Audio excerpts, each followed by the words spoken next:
Next witness is Douglas Murray, who's an author and Associate Director of the Henry Jackson Society, which is a Cambridge think tank, non-partisan but broadly in favour of Western influence and intervention. Douglas Murray, why is it right for us to have nuclear weapons and the Iranians not? Well, the first reason is fairly obviously that the British government does not seek to retain a nuclear capability in order to wipe out other nations. It hasn't stated that it desires it, and I don't believe it would use it for such an end. It is a deterrent in our case. The government of Iran is not the government of Britain. It is not run by anything like the government of Britain. It's a revolutionary government which sponsors terrorism across the Middle East and around the world. It says it wants to wipe UN member states from the map, and does currently what it can to destabilise the region which it's in. I think that's a very different setup. Matthew Tanner, your witness.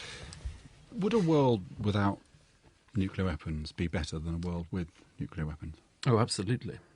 So, if that's the case, how do we begin the process of moving to a world without nuclear weapons? And is the proposal to spend £25 billion in updating Trident a good first step towards a non-nuclear world, do you think? Well, I'm afraid the fact is, as one of the main people on the Manhattan Project said many years ago, you can't unlearn things. You can't unlearn the discovery of nuclear technology.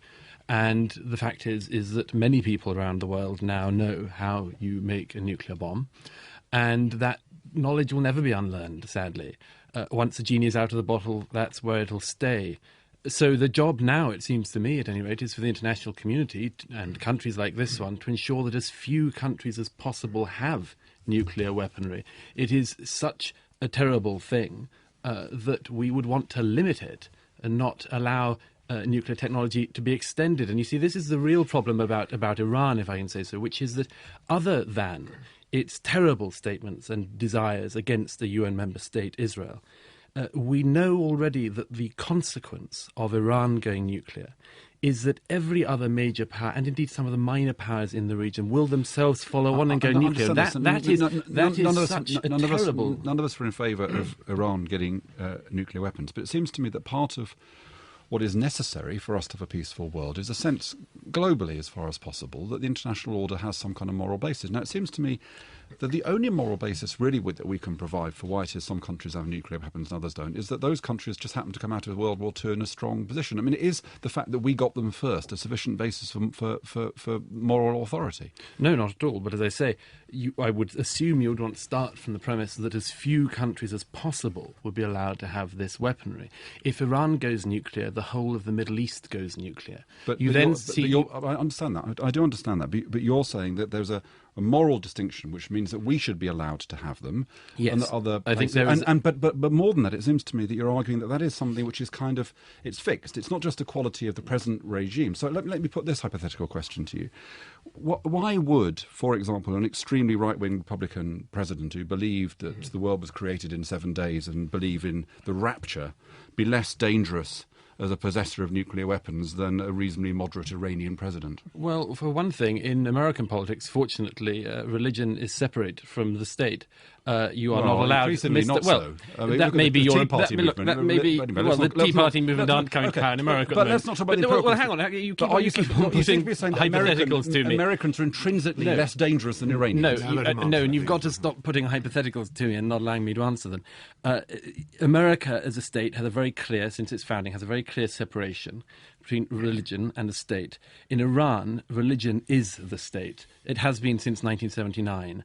And the particular people who have that great country in their grip and have done for more than 3 decades now cannot be sanely equated with the democratic process that goes on continuously in the US. And there is every difference in the world between even your dreaded Tea Partiers and Khamenei, who says that he would like to annihilate a people.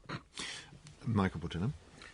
Is it not inconceivable now that the United Kingdom could ever use its nuclear deterrent independently? The Americans would never give us permission to nuke Iran or anybody else. And so don't we just keep it now for reasons of prestige? And doesn't that send the worst possible message to the world that if you want to have prestige, you should have nuclear weapons? Well, I mean, there's certainly a lot to be said for the argument that since his country spends almost nothing seriously on defence anymore, it holds on to nuclear weaponry in order to look like it's still a serious power. Yes. And undoubtedly, one of the things around the world is that countries often think they can, as it were, become very serious major powers if they become nuclear. The fact that in most cases the countries that seek to do that, like Pakistan, have unbelievable levels of poverty which their people live in whilst holding these weapons, passes them by. But yes, there is indeed a presumption around the world that it makes you a serious player. But you know, the debate we're having, to the extent that we are, about nuclear weapons in this country, it's very, very clear that Britain is not willing to give up. So that is sending a very strong message, isn't it? Prestige and nuclear weapons go together. I think that the very worst lesson that you could have would be if countries like this one decided that in our dream for a less nuclear world, we headed towards a situation where we disarmed, and did so at the very moment that regimes like that in Iran, like that in Saudi Arabia, like that in Egypt, had deals on the table to buy, in the case of Egypt, in the case of Saudi, buy nukes off the shelf, so that when Iran declares its nuclear capability, every single other country in the region declares its nuclear capability. I think that would be the very worst situation of all, where you saw you had decent democratic powers like this one disarmed, and you had the most indecent, undemocratic powers in the world heavily armed to the teeth. That would be a recipe for global disaster. I disagreed with you at the beginning when you said that the world would be better without nuclear weapons. I happen to believe that it would be worse without nuclear weapons, because I think mutually assured destruction between nuclear powers keeps the peace. I want the United States to have it.